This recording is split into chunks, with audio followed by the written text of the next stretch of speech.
বাংলাদেশে ইতিমধ্যে 2008 সালে 2015, 2018, আবার 2015 এবং 2022 মোট 4 বার এই প্লেন বিধ্বস্ত হয়েছে এবং প্রতিবারে পাইলট হয় নিখোঁজ হয়েছে আর নাহলে মারা গিয়েছেন। সবার আগে হচ্ছে আমার দেশ, জি, দেশের স্বার্থ, দেশের মানুষের স্বার্থ। চীনের প্রযুক্তি খুব কম মূল্যে আপনি হাতে পাচ্ছেন, কিন্তু আসলে কতটুকু নির্ভর করা যায়? মার্কিন যুক্তরাষ্ট্র কিংবা ইউরোপ যেভাবে যুদ্ধ বিমান তৈরি করে, চীন এখনো হয়তো তার সমকক্ষ হয়ে ওঠে নাই, কিন্তু চীন এমন একটা জাতি, সে কিন্তু ছেড়ে দেয় না। সুপ্রিয় দর্শক, বিশ্ব সংযোগে আপনাদের স্বাগতম। আপনাদের সঙ্গে রয়েছে আমি কাজল হায়দার, আর আমার সঙ্গে আজকে স্টুডিওতে রয়েছেন বিশিষ্ট কথা সাহিত্যিক মনি হায়দার। মনি ভাই, আমাদের অনুষ্ঠানে আপনাকে স্বাগতম। আপনাকে ধন্যবাদ।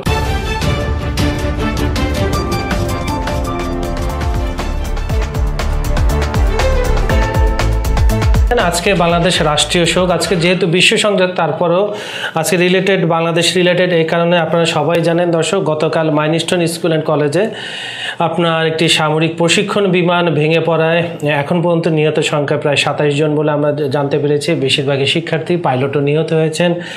মূল যে আমাদের কথাটা হচ্ছে, এটা ছিল চীনের তৈরি একটি যুদ্ধবিমান F-7। তো আমরা আজকে এখানে আলোচনা করার চেষ্টা করব এই F-7টা মূলত 60 থেকে 90 দশকে চীনের প্রধান এটা যুদ্ধবিমান ছিল। পরে এখন তো আরও ভেরিয়েশন আসছে। তারা মোটামুটি বাংলাদেশ, আফ্রিকা থেকে শুরু করে পাকিস্তানে এই চীনের এই প্লেনগুলো আছে। কিন্তু আপনি যদি বাংলাদেশের রেকর্ডটা দেখেন, বাংলাদেশে ইতিমধ্যে 2008 সালে 2015, 2018, আবার 2015 এবং 2022 মোট 4 বার এই প্লেন বিধ্বস্ত হয়েছে এবং প্রতিবারে পাইলট হয় নিখোঁজ হয়েছে আর নাহলে মারা গিয়েছেন। তো একটা কথা বারবার সবসময় শোনা যায় যে চীনের প্রযুক্তি খুব কম মূল্যে আপনি হাতে পাচ্ছেন, কিন্তু আসলে কতটুকু নির্ভর করা যায়? কাজল ভাই, আপনাকে ধন্যবাদ এবং সুধী দর্শক আপনারা যারা শুনছেন এবং দেখছেন, প্রথমেই গভীর শোক এবং বেদনা উদযাপন করছি। বলছি, কোমলমতি শিশু যারা নিরপরাধ ছিল, তারা জানতো না এক মুহূর্ত আগেও যে কী ঘটনা ঘটছে। সেই শিশু এবং যারা নিহত হয়েছে সকলের প্রতি গভীর শ্রদ্ধা নিবেদন করছি, শোক জ্ঞাপন করছি। কাজল ভাই যেটা বললেন, বাংলাদেশে একটা প্রচলিত কথা, বাংলাদেশে কেন পৃথিবীতেই, যে ডিভোর্সটা কেন হয়ে গেল তো তাড়াতাড়ি, বিয়ে করলো 6 মাস বলে, বউটা ছিল চাইনিজ একটা কথা, এরকম একটি কথা আছে। তো আবার এটাও ঠিক যে চায়না যেভাবে পৃথিবীতে সস্তায় এবং খুব সহজেই একটা যান্ত্রিক যে কোনো যন্ত্র বা দ্রব্য, যে কোনো বিমান থেকে শুরু করে যুদ্ধ জাহাজ কিংবা ধরেন যে টেকনিক্যাল যে কোনো বিষয়ে, কম্পিউটার, মোবাইল, যে দ্রুত সাপ্লাই দিতে পারে বা দেয়, পৃথিবীর অন্যান্য দেশ কিন্তু ওইভাবে দেয় না। তো ফলে হচ্ছে যেটা সহজলভ্য হয়, মানুষ ওইটাই গ্রহণ করে। কিন্তু এর বিপদটা হচ্ছে এই জায়গায় যে এই যে একের পর এক দুর্ঘটনাগুলো ঘটে। আবার যে শুধু বিমানের জন্যই কি ঘটে, যেমন আপনি বলছেন যে 60-এর দশকে, আমাদের যে বিমানটি, এটা কত দশকের শোনা যাচ্ছে, এটা অনেক পুরনো। বাস্তবতা হচ্ছে যে আমাদের বিমান বাহিনী কিংবা আইএসপ্রেস থেকে এই বিষয়গুলি যথার্থভাবে কিন্তু কবের বিমান এবং তার যান্ত্রিকতা কেমন, কতটা উন্নত প্রযুক্তির, এই বিষয়ে কিন্তু বলা হয় না। যদি বলা হইতো তাহলে কিন্তু আমরা আরেকটা সিদ্ধান্তে পৌঁছতে পারতাম। যদি বিমানটা পুরনো হয়ে থাকে, ধরেন যে 20 বছর বা 25 বছর বয়স হয়ে গেছে, এটা আমার মনে হয় যে একটা বিমানের চেয়ে একজন পাইলটের কিংবা এই মানুষগুলোর জীবনের মূল্য অনেক বেশি।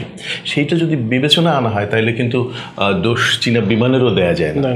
কেমন, এই বিষয়টা কিন্তু ভাবা খুব জরুরি। এবং আমাদের দেশে যেটা হয়, বা আমাদের মতো তৃতীয় বিশ্বের দরিদ্র দেশগুলোতে, যতক্ষণ পারো শ্বাস আছে চালাই যাও, কিন্তু এটা করতে গিয়ে যে দুর্ঘটনাগুলো ঘটে, যেটা গতকাল ঘটেছে, প্রাণহানির ঘটনা যেগুলো ঘটে, এইটা হচ্ছে, এই ব্যাপারে আমাদের যথেষ্ট সচেতন থাকা উচিত। একজন বিমানের পাইলট যখন হয়, তার কত স্বপ্ন, তার মা বাবা, ভাই বোন, আত্মীয় স্বজন, স্ত্রী, কন্যা, পুত্র, একই সঙ্গে ওনারাও কিন্তু মানুষ, কিন্তু ওনারা সাধারণ মানুষ, ওদেরকে জাতীয় অ্যাসেট বলা হয়। একজন ডাক্তার, একজন ভালো ইঞ্জিনিয়ার, একজন পাইলট, এবং এদের তৈরি করার পেছনে কিন্তু জাতির অনেক অর্থলগ্নি হয়। কেমন, এটা একটা সম্পদে পরিণত হয়, কিন্তু সেই সম্পদ আমরা কত সহজে বিলীন করে দিচ্ছি, বা আসলে এর মধ্যে পেছনে ঘটনাটা কি ঘটেছিল। ব্ল্যাক বক্স পাওয়া গেলে, আমি জানি না এটার কোনো ব্ল্যাক বক্স ছিল কিনা, বা সামরিক বিমান বাহিনীতে ব্ল্যাক বক্স থাকে কিনা, যদি পাওয়া যায় তাহলে হয়তো কি ঘটেছিল সেটা হয়তো জানা যাবে। আচ্ছা, এটা শুধু বাংলাদেশের ক্ষেত্রে না, যেটা আমি বললাম যে পাকিস্তানের 2015 আর 2020 সালে 3 জন পাইলট নিহত হয়, তারপর ইরানের 2 পাইলট এই একই বিমানের। এবং বিশেষজ্ঞরা যেটা বলছে যে F-7 যে বিমান, এটা হচ্ছে উচ্চ গতিতে আর নিম্ন উচ্চতায় ওড়ার সময় এটা পাইলটদের যদি মনোযোগ সেকেন্ড পরিমাণ এদিক সেদিক হয় তখন সেটা আউট অফ কন্ট্রোল হয়ে যায়। ওদের এখনকার যে প্লেনগুলো এগুলো অত্যাধুনিক এবং পশ্চিমাদের যে ধরেন মার্কিন যুক্তরাষ্ট্রের এফ সিরিজের যে প্লেনগুলো আছে, রাশিয়ার সুকুই সিরিজের যেগুলো আছে, তারপরে রাফাল তো বললামই, এদের সাথে টেক্কা দিতে হয়। তা আমাদের কি উচিত বা আমাদের দেশে যারা গরিব, সর্বশেষে এই তথ্যটা দর্শকের জানেন যে আমাদের প্রধান উপদেষ্টা চীন সফরে গিয়েছিলেন, ওখানে 26টা ওই C-10 কেনা চুক্তি হয়েছে শোনা যায়। এখন কতটুকু, এখন আমাদের বিমান বাহিনীর জন্য কি করা হচ্ছে আসলে এই মুহূর্তে? এর আগে সরকার তো ফ্রান্স থেকে মিরেজ কিনেছিল, মিরেজ কিনেছিল, এবং সেই মিরেজ নিয়ে কিন্তু সারা পৃথিবীতে তেমন কোনো সমস্যা নেই এবং খুব অত্যাধুনিক মিরাজ। ফ্রান্স তো খুবই বিমান তৈরির ক্ষেত্রে খুবই অগ্রসর একটা জাতি, আর সারা পৃথিবীতে তারা এই যুদ্ধ বিমান বিক্রি করে। তো সেই জায়গায় বাংলাদেশ যে চীনের সঙ্গে যেটা করছে সেটা হচ্ছে কি, যে আমার মনে হয় যে চীন ক্রমশ কিন্তু অগ্রসর হচ্ছে, ক্রমশ প্রযুক্তির দিক থেকে অগ্রসর। আর বিমান প্রযুক্তির যেটা সেটা কিন্তু খুবই সূক্ষ্ম, খুবই জটিল, এবং এর মেশিন কিন্তু খুবই ভয়ানক একটা মেশিন। এবং এটা মার্কিন যুক্তরাষ্ট্র কিংবা ইউরোপ যেভাবে যুদ্ধ বিমান তৈরি করে, চীন এখনও হয়তো তার সমকক্ষ হয়ে ওঠে নাই, কিন্তু চীন এমন একটা জাতি, সে কিন্তু ছেড়ে দেয় না, সেটা লেগে থাকে তৎপর তার প্রযুক্তিগত দিক থেকে। যেমন চীন কিন্তু ইতিমধ্যে হয়তো ধরেন 2026 বা 27 সালের মধ্যে তাদের বিমানবাহী জাহাজ নামিয়ে ফেলবে। এটা মার্কিন যুক্তরাষ্ট্রের রাডারে ধরা পড়েছে যে বিশাল যুদ্ধজাহাজ নামাচ্ছে তারা, এবং সেই যুদ্ধজাহাজে বিমান থাকবে। তো যুদ্ধজাহাজ যে বিমান থাকবে সেটা নিজেরাই তৈরি করবে, এবং সেই বিমান কিভাবে ব্যবহার করবে চীনের প্রকৌশলীরা সেটাই ভালো জানে। আর চীনের প্রযুক্তি যে সবই খারাপ হবে সেটা না, কারণ এটা তো খুব সেন্সিটিভ বিমান, যুদ্ধ বিমান খুব সেন্সিটিভ, এবং তারা অগ্রসর হচ্ছে। এবং রাশিয়াও কিন্তু এখানে বিমানের, রাশিয়া এবং চীন এরা যৌথভাবে কিন্তু এখন বিমান উৎপাদন করার দিকে যাচ্ছে, মানে যুদ্ধ বিমান উৎপাদন করার দিকে যাচ্ছে, এবং রাশিয়া তো এক্ষেত্রে অনেক বেশি অগ্রসর চীনের চেয়ে। তাহলে চীন এবং রাশিয়া মিলে যখন যুদ্ধ বিমান তৈরি হবে, সেটার কিন্তু একটা আলাদা মর্যাদা তৈরি হয়ে যাবে। আর আমরা জানি যে পাকিস্তান এবং চীন মিলে একটা যুদ্ধ বিমান তৈরি করছে, এবং সেটা তৃতীয় বিশ্বে বাংলাদেশও নানা জায়গায় বিক্রির বা একটা বাজারজাত করারও একটা প্রবণতা তৈরি হচ্ছে, JF-70। কিন্তু এখন অস্ত্রের বাজার তো একটা বিখ্যাত বাজার এখন সারা পৃথিবীতে। অস্ত্রের মতো বড় একটা বিমান কয়েক শত কোটি টাকা, হ্যাঁ, একটা ট্যাঙ্ক কয়েকশো কোটি টাকা বা কয়েক কোটি টাকা, 50-70 কোটি টাকা। তাহলে এরকম একটা অস্ত্র বিক্রি করার মধ্য দিয়ে কিন্তু একটা জাতি তার অর্থনৈতিক প্রবৃদ্ধি অর্জন করতে পারে। তো চীন তো সেটাই করবে সারা পৃথিবীতে, মার্কিন যুক্তরাষ্ট্র যেভাবে করে একচ্ছত্রভাবে। তো সেই জায়গায় চীন অগ্রসর হচ্ছে, এবং মনে হচ্ছে যে চীনের যে যুদ্ধ বিমানগুলো তৈরি হচ্ছে বা হয়েছে বা করছে, অদূর ভবিষ্যতে তারা মার্কিন যুক্তরাষ্ট্রের সঙ্গে হয়তো ভালোভাবে টক্কর দিতে পারবে। কিন্তু সে আমাদের অপেক্ষা করতে হবে। আর একটা ব্যাপার হচ্ছে যে রাশিয়া যদি চীনকে হেল্প করে বা সাহায্য করে, তাহলে আমার মনে হয় না যে খুব বেশি দেরি হবে চীনের যুদ্ধ বিমান তৈরি করার ক্ষেত্রে পৃথিবীকে, মানে একটা চ্যালেঞ্জের। বাংলাদেশের আকাশ সীমা বলেন বা আকাশের যে প্রযুক্তি বলেন বরাবরই দুর্বল ছিল।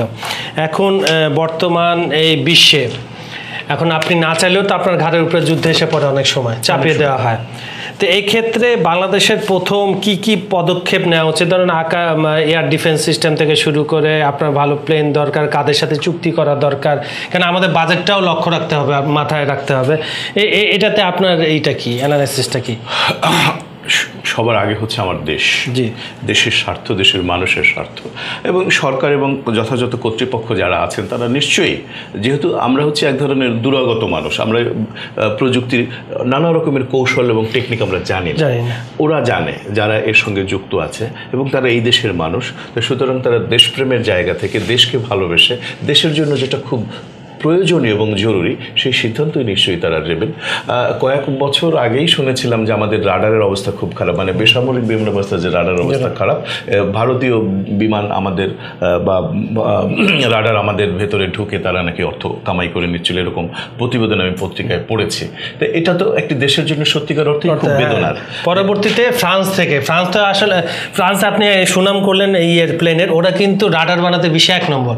এবং সবচেয়ে মজার কথা, কিছুদিন আগে আগে যেটা বলা হয় অদৃশ্য বিমান B2 মার্কিন যুক্তরাষ্ট্রে, সেটা ফ্রান্সের সীমান্ত থেকে ঘুরে চলে গেছে, এটা গত সপ্তাহে, কিন্তু ফ্রান্সের আপনার ধরা পড়ছে তাদের তা যেটা হয়েছে শাহজালাল বিমানবন্দরে আপনার ফ্রান্সের রাডার এখন ব্যবহার করা হচ্ছে, একটু কৌশলগত এগিয়েছে, কিন্তু মূলত হচ্ছে আপনার জেট ফাইটার তো দরকার, কারণ এখন তো যুদ্ধটা আকাশপথে হয়। যেমন ধরেন ইসরায়েল যেভাবে ইরানকে আক্রমণ করেছে আকাশপথে, এবং তীব্র এবং সূক্ষ্ম এবং খুব ভয়ানক যুদ্ধ বিমান দিয়ে তারা আক্রমণ করে, যেটা মার্কিন যুক্তরাষ্ট্র সরবরাহ করেছে এবং ইসরায়েলের সেই শক্তিটা আছে। তো যাই হোক, আমরা যেটা বলতে চাই, আমি এই দেশের মানুষ হিসাবে, আমরা 71 সালে মুক্তিযুদ্ধের মধ্য দিয়ে 30 লক্ষ মানুষ এবং 5 লক্ষ মামনের ইজ্জতের বিনিময়ে এই দেশ, এবং এর প্রতিটি বিন্দু হচ্ছে আমাদের অস্তিত্বের প্রতীক। তো সুতরাং সেটাকে রক্ষা করবার জন্য যা কিছু করা দরকার, আমাদের যথাযথ কর্তৃপক্ষ, বিমান বাহিনী, আমাদের উপদেষ্টাগণ এবং আমাদের সরকার যারা আছেন, তারা এই বিষয়টা দেখবেন না, অনুরোধ জানাই। এবং একই সঙ্গে একটা বিষয় থাকবে, আমরা শুরুতেই যেটা বলেছি সেটা হচ্ছে যে প্রতিটি মানুষ খুব মূল্যবান, প্রতিটি মানুষের, যত ক্ষুদ্র হোক বড় হোক। আর যারা এই বিমান কিংবা ধরেন অস্ত্র প্রযুক্তির সঙ্গে জড়িত, যারা বিমানের সঙ্গে জড়িত, বিমান পরিচালনা করেন, একটা পাইলট তৈরি করতে অনেক অর্থের প্রয়োজন হয়, একটা রাষ্ট্রের সম্পদে পরিণত হয়, সেই বিমানগুলো যেন যথার্থ হয়ে ওঠে। এবং যখন দুর্ঘটনা ঘটে তখন আমরা খুব হায় হায় করি, আমরা খুব কষ্ট পাই এবং আমরা খুব আর্তনাদে বিমোহিত হয়ে যাই, কিন্তু তার আগে কেন আমাদের পরিস্থিতিটা থাকে না? আমি খুব বেদনার সঙ্গে বলছি যে আমাদের বেসরকারি যে বিমানগুলো, সেগুলো যে হ্যান্ডেলিং করা হয়, এগুলো যে আপনার রক্ষণ, সেটা নাকি কি আশ্চর্য ব্যাপার। আমরা কি একটা বিমান রক্ষণাবেক্ষণ করতে পারি না? এই প্রযুক্তি আমরা 50 বছরে 55 বছরে তৈরি করতে পারিনি। সেই টেকনিক্যাল সাপোর্ট আমার বাইরে থেকে কেন নিতে হয়? আমরা কেন তৈরি করতে পারিনি এবং কেন করছি না? কেন আমরা সব কিছুর জন্য বিদেশ মুখ হয়ে থাকি? স্বনির্ভর হতে হবে, সব কিছু হবে। সেই কারণে আমাদের যুদ্ধাস্ত্র তৈরি করার দরকার, এখনই তৈরি করা দরকার, শুরু হওয়া দরকার। আমাদের আর বসে থাকার সময় নেই। আমরা কতটা আর পৃথিবীর ভাগাড়ে পরিণত হব? সমস্ত কিছু ভোগ্য পণ্য, টেকনিক্যাল পণ্য, যত রকমের আধুনিক পণ্য আছে, সব কিছুই আমাদের কিনে আনতে হয়। আমরা কিছুই তৈরি করতে পারি না। এইভাবে তো একটি দেশ এবং জাতি অগ্রসর হতে পারে না। 1971 সালে মুক্তিযুদ্ধের পর যখন প্রথম বাজেট তাজউদ্দিন, প্রথম প্রধানমন্ত্রী এবং প্রথম অর্থমন্ত্রী তাজউদ্দিন দেন, সেই বাজেটটা ছিল 800 কোটি টাকা সামথিং। এখন সেই বাজেট কত হাজার কোটি টাকা, 800 কোটি টাকার মতো, 800,000 কোটি টাকার মতো আমরা বাজেটে পৌঁছে গেছি। যদি সেটা পৌঁছেই যেতে পারি, আমরা কোনো প্রযুক্তিগতভাবে এগোতে পারছি না। আমাদের প্রযুক্তিভাবে এগোনো খুবই দরকার এবং সেই সিদ্ধান্ত নেওয়ার আহ্বান জানাই, আমন্ত্রণ জানাই যথাযথ কর্তৃপক্ষকে। সুপ্রিয় দর্শক, এতক্ষণ শুনছিলেন বিশ্ব সংযোগে, যদিও বিষয়টা বিশ্ব সংযোগ, কিন্তু ওতপ্রোতভাবে আজকের এই আলোচনায় আমরা বাংলাদেশের বিষয়টি টেনে আনতে বাধ্য হয়েছি। আমরা আবার শোকাহত গতকালের ঘটনার জন্য খবর সন্ধানের পক্ষ থেকে শোকাহত পরিবারকে বেদনা জানাচ্ছি। আর আমাদের ভিডিওগুলো লাইক, কমেন্ট ও শেয়ার করবেন। আর আমাদের এখানে যদি আপনারা কিছু জানতে চান, কমেন্টে জানাবেন, আমরা চেষ্টা করব সেই বিষয়ে পুঙ্খানুপুঙ্খভাবে আপনাদের সাথে আলাপ আলোচনা করার। মনে হয় আজকে তাহলে বিদায় নিচ্ছি। অবশ্যই বিদায় নিচ্ছি এবং আবারও কাজল ভাইয়ের সঙ্গে কণ্ঠ মিলিয়ে উচ্চারণ করতে চাই, শোক জানাতে চাই এবং গভীরভাবে মর্মাহত আমরা যে সমস্ত শিশু এই দুর্ঘটনায় নিহত হয়েছেন, পাইলট সহ। পাইলট তো নিরপরাধ ছিলেন, তিনি তো চেষ্টা করেছিলেন যতটুকু শুনেছি শেষ মুহূর্ত পর্যন্ত বিমানটাকে বাঁচাতে এবং এই যেখানে ওখানে জনবহুল এলাকা থেকে না পড়ে। কিন্তু নিয়তি, হয়তো ভাগ্য, হয়তো পরিস্থিতি পারে নাই, কিন্তু তারপরও গভীর শোক প্রকাশ করছে সকলের প্রতি। সবাই ভালো থাকবেন। ধন্যবাদ সবাইকে।